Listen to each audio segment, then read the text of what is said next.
Gdzie nasz kierowca, kochanie? Nie wiem, gdzieś tu, za nami. Daleko? Zostawił nas samych na słonie.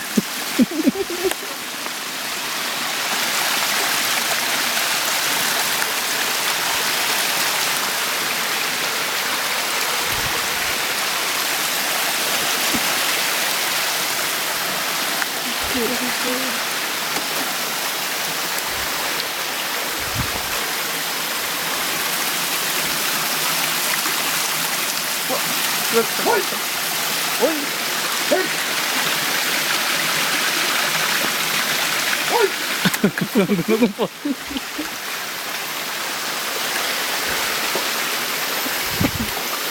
Może tu jest za ciężko na 3 osoby i on musi sam wejść.